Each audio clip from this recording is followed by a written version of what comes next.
स्वागत है आप सभी का एजुकेशन के 86 में। और हिस्ट्री के 18वें दिन में हम लेकर आए हैं मुगल साम्राज्य से पार्ट 2। जी हाँ दोस्तों, सभी के सभी क्यूज को अटेंड करें आप लोग सभी, और जितने भी क्वेश्चन हम यहाँ से मिल पाते हैं रोज अटेंड किया करें, क्योंकि नंबर ऑफ क्वेश्चन जो हैं आपके बढ़ते जा रहे हैं। पर अगर आप तैयारी नहीं कर रहे हो, अगर रोज इसको नहीं पढ़ रहे हो, रोज नहीं देख रहे हो, तो ये इसमें आपका लॉस है। ठीक है, पीडीएफ की बात रही तो इसका पीडीएफ हम लोग टेलीग्राम पे शेयर करते हैं। तो टेलीग्राम एक एप्लीकेशन है, वो अपने मोबाइल में डाउनलोड कीजिए और वहां पे हमें ज्वाइन कीजिए एजुकेशन की 86 को। जी हाँ, एजुकेशन की 86 को ज्वाइन कीजिएगा ताकि हर वीडियो का पीडीएफ वहां पे आपको हम लोग प्रोवाइड कर सके। हर वीडियो के साथ उसका पीडीएफ भी वहां शेयर कर दिया जाता है। अगर नोटिफिकेशन नहीं भी जाता है तो आपको एटलीस्ट वहां से लिंक मिल जाती है, तो आप वीडियो को देख सकते हैं। चलिए आज शुरू करते हैं। 18वें दिन में भी हम पढ़ेंगे मुगल साम्राज्य के कुछ क्वेश्चंस आंसर। तो यहाँ पे आप भी क्यूज में बने रहिएगा।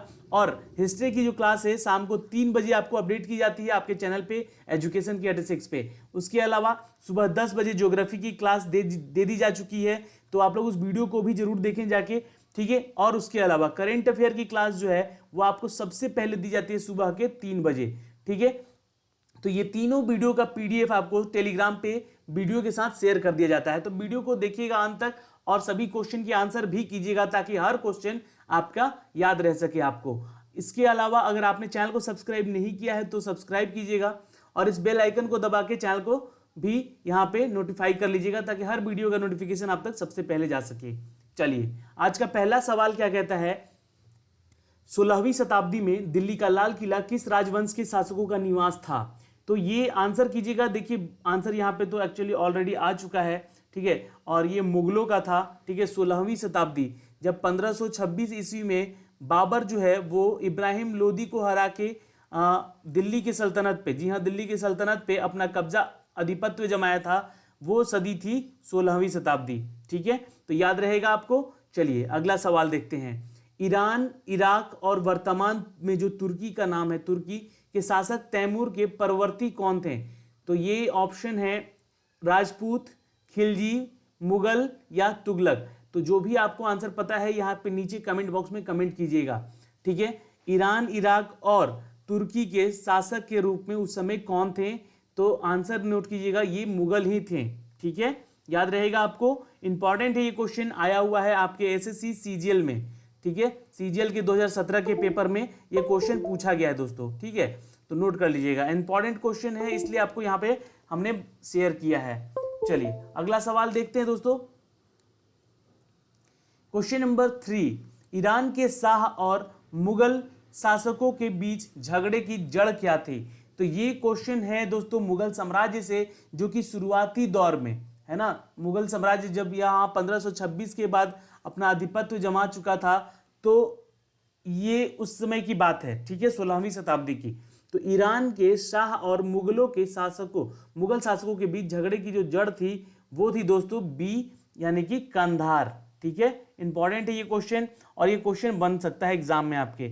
एक क्वेश्चन मैं आपसे यहाँ पे अलग से पूछना चाहूंगा। देखिए क्यूज देखने का आपको यही फायदा होता है यहाँ पे वीडियो देखने का, कि बीच बीच में जो क्वेश्चन अलग से मैं बोलता हूं उसके आंसर आपको पता होना चाहिए। तो मैं एक क्वेश्चन बोलता हूं जो कि कल भी मैंने इस क्वेश्चन को पूछा था कि मीर बख्शी मुगल साम्राज्य का एक प्रमुख क्या था? आसूचना, विदेशी मामले में, या सेना संगठन थे, या वित्त मंत्रालय में थे? तो आंसर नोट कीजिएगा। आप लोगों को पता है तो नीचे कमेंट कर लीजिएगा। वैसे मीर बख्शी जो है वो उस समय के सेना के संगठन के एक नेतृत्व करने वाले मंत्री थे। ठीक है, मीर बख्शी। ओके, याद रहेगा आपको। चलिए अगला सवाल यहां देखते हैं कि मुगलों ने नौरोज और नौराज का त्योहार किसके लिए लिया था? तो पारसियों के लिए, यहूदियों से, मंगोलों से, या तुर्कों से? किससे उन्होंने ग्रहण किया था? एक्चुअली कहने का यहां तात्पर्य क्वेश्चन का कि नौरोज या नौराज कहते थे उस पर्व को, उस त्योहार को। तो ये जो लिया गया था दोस्तों पारसियों से इनको लिया है, इन्होंने ऐसा फॉलो किया है उस त्योहार को। ठीक है, याद रहेगा यहाँ पे। अगला सवाल देखते हैं। क्वेश्चन नंबर 5 देखिए कि मुगलों के समय हुए स्थापत्य शैली में परिवर्तन कहलाता है। A change in architectural style that the took place during the Mughals is called. तो ऑप्शन आपके नीचे हैं, कमेंट बॉक्स में कमेंट भी कर सकते हैं। गोथिक शैली, हिंदू इस्लामिक शैली, इस्लामिक शैली या फिर फारसी शैली? तो आंसर नोट कीजिएगा दोस्तों, इट्स बी, हिंदू इस्लामिक शैली। जी हाँ, मुगलों के समय जो स्थापत्य शैली है उसका परिवर्तन जो कहलाता है वो हिंदू का इस्लामिक शैली में परिवर्तन कहलाता है।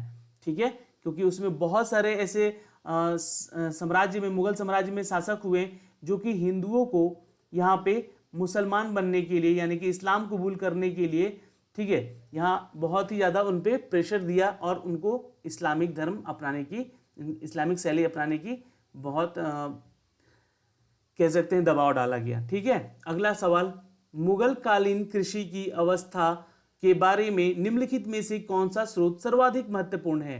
तो मुगल कालीन में जो कृषि थी, ठीक है, इसके बारे में किस स्रोत में लिखा गया है या वर्णन किया गया है? तो ये नोट कीजिएगा दोस्तों, आईने अकबरी में।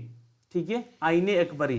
देखिए, जो अकबर थे वो बहुत हद तक एक बहुत ही कह सकते हैं लोकतांत्रिक साम्राज्य के, वो उनके दिमाग में सूचनाएं थी कि वो लोकतंत्र को ही फॉलो करें, सबका शासन हो, सबका एक समान हो यहाँ पे, तो अकबर ही वो थे। तो आईने अकबरी है, नोट कीजिएगा। मुगल कालीन कृषि अवस्था में जो इनमें से कौन सा स्रोत सर्वाधिक महत्वपूर्ण था? तो आईने अकबरी। क्वेश्चन नंबर 7 का आंसर कीजिएगा, ये बहुत इंपॉर्टेंट क्वेश्चन है। इससे पहले देखिए, इस क्वेश्चन का आंसर करने से पहले मैं आपसे एक क्वेश्चन पूछना चाहूंगा कि अकबर के शासन में भू राजस्व सुधारों के लिए कौन सा उत्तरदायी था? तो भू राजस्व, देखिए, भू राजस्व सुधार के लिए कौन उत्तरदायी था? तो ऑप्शन आपके हैं राजा मान सिंह, राजा भगवान दास, राजा टोडरमल या राजा बीरबल। तो ऑप्शन है यहाँ पे सी, यानी कि राजा टोडरमल थे। तो अब यहाँ पे इसका आंसर कीजिएगा क्वेश्चन नंबर 7 का आप लोग। ठीक है, देखिए, मुगल काल के जिस मदरसे में मुस्लिम न्यायशास्त्र की पढ़ाई में विशिष्टता हासिल की है वो स्थित था, तो वो स्थित था दोस्तों बी, लखनऊ में। ठीक है, मुगल काल में जिस मदरसे में मुस्लिम न्यायशास्त्र की पढ़ाई होती थी वो होती थी लखनऊ में। ओके, एक क्वेश्चन और पूछूंगा मैं दोस्तों, अकबर से ही है कि अकबर के एकमात्र किस हिंदू दरबारी ने दीन इलाही को स्वीकार किया था? और ये क्वेश्चन पूछा गया है आपके 2011 के CHSL के पेपर में। ठीक है, तो ये क्वेश्चन याद रखिएगा कि अकबर के एकमात्र हिंदू दरबारी थे, दीन इलाही को स्वीकार किया था, उनका नाम था दोस्तों बीरबल। ठीक है, याद रखिएगा, एक इंपॉर्टेंट क्वेश्चन है दोस्तों। अगला सवाल देखिए हम यहाँ पे, निम्नलिखित में से किसने मुगल काल में ऐतिहासिक विवरण लिखा है? तो देखिए, ये थी गुलबदन बेगम। जी हाँ, गुलबदन बेगम ने ये सारी रचनाएं जो है बाबर से लेकर, बाबर के युद्ध से लेकर हुमायूं नामा में लिखा था। ठीक है, हुमायूं नामा, इसके बारे में कल मैंने बताया भी था। बाबर से लेकर हुमायूं तक के शासन काल को इन्होंने यहाँ पे लिखा है, और ये हुमायूं की एकमात्र इकलौती बहन हुआ करती थी गुलबदन बेगम।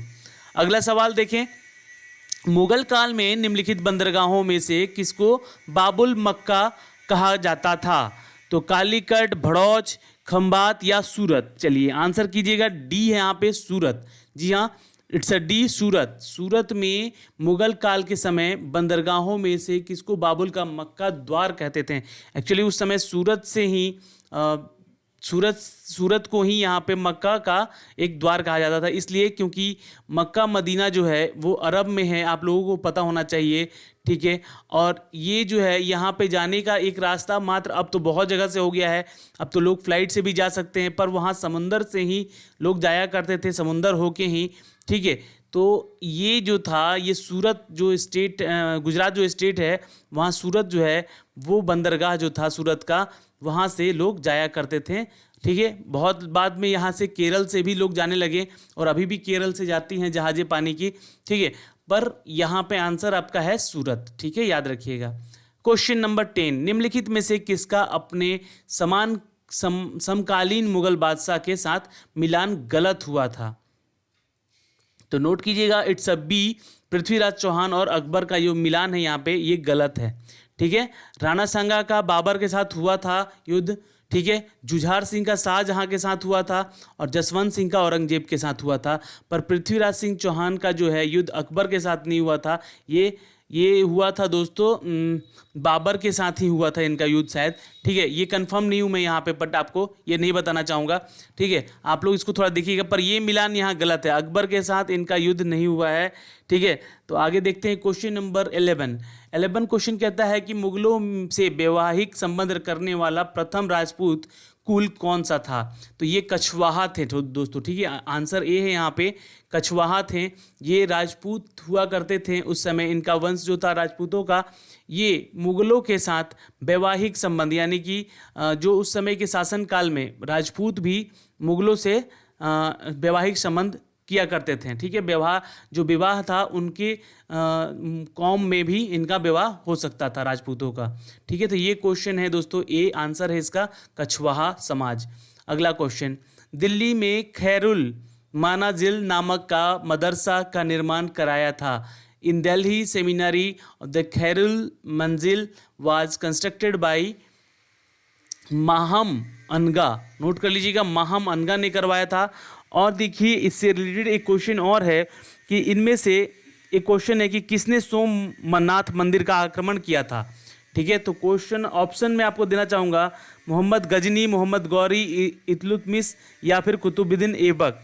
तो नोट कीजिएगा, आंसर यहाँ पे मोहम्मद गजनी है, ठीक है। गजनी ने सोमनाथ मंदिर पे आक्रमण सबसे पहले किया था, ओके, मोहम्मद गजनी ने।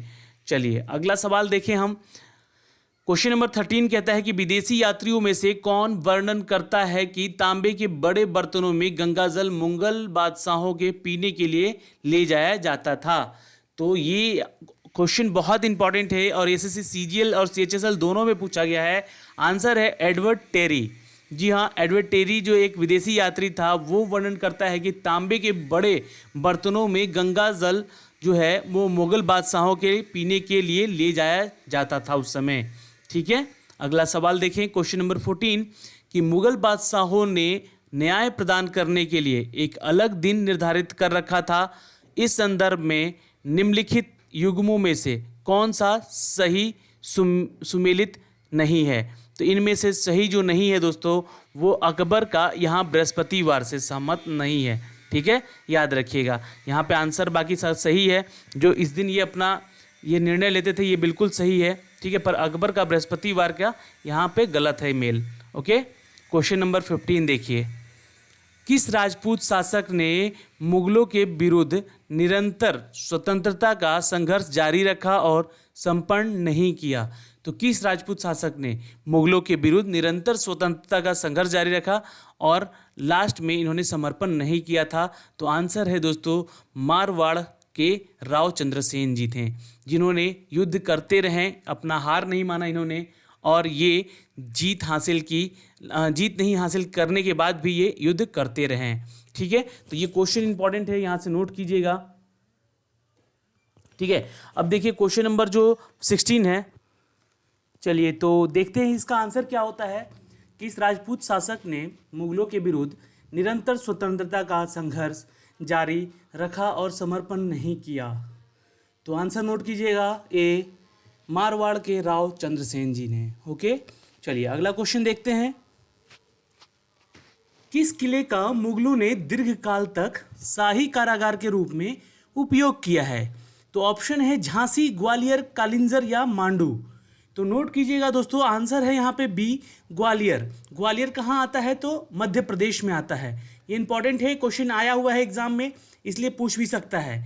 तो किस किले का मुगलों ने दीर्घकाल तक शाही कारागार का रूप में उपयोग किया है, तो ग्वालियर के, ठीक है, याद रखिएगा। अगला क्वेश्चन,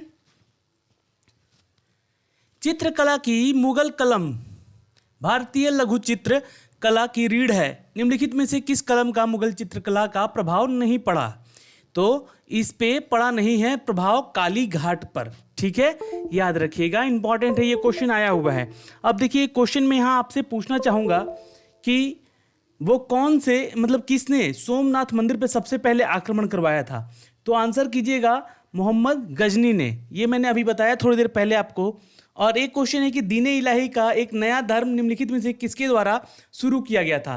तो दीने इलाही का जो धर्म था दोस्तों, ये शुरू किया गया था अकबर के द्वारा। ओके, ये नोट कर लीजिएगा, इंपॉर्टेंट है क्वेश्चन, और क्वेश्चन पूछा गया है एग्जाम में आपके, तो हो सकता है कि आगे भी पूछा जा सके। ठीक है, चलिए अगला, अब इसका आंसर है दोस्तों डी, कालीघाट। तो चित्रकला की मुगल कलम भारतीय लघु चित्र कला की रीढ़ है, निम्नलिखित में से किस कलम पर मुगल चित्रकला का प्रभाव नहीं पड़ा है? तो आंसर डी है कालीघाट। अगला क्वेश्चन है कि मुगल काल के किस जौहरी विदेशी यात्री ने तख्त ई ताउस यानी कि मयूर ही सिंहासन का विस्तृत ब्यौरा दिया है? तो ये हैं दोस्तों, आंसर नोट कीजिएगा, बी, ट्रेवेनियर। जी हाँ, ट्रेवेनियर इनका नाम है, और इन्होंने मयूर सिंहासन यानी कि तख्ते ताउस का एक विस्तृत ब्यौरा अपने उल्लेख में दिया है। कब? तो ये मुगल काल की बात है, और ये एक जौहरी विदेशी हुआ करते थे यात्री। ठीक है, अगला क्वेश्चन देखें, क्वेश्चन नंबर 19 बहुत ही इंपॉर्टेंट है, और ये बीपीएससी में पूछा गया प्रश्न है कि 16वीं शताब्दी और 17वीं शताब्दी के शुभ आरंभ यानी कि आरंभ में कृषि इतिहास के बारे में अनुसंधान के लिए निम्नलिखित में से कौन सा साक्ष्य स्रोत सबसे अधिक उपयोगी होगा?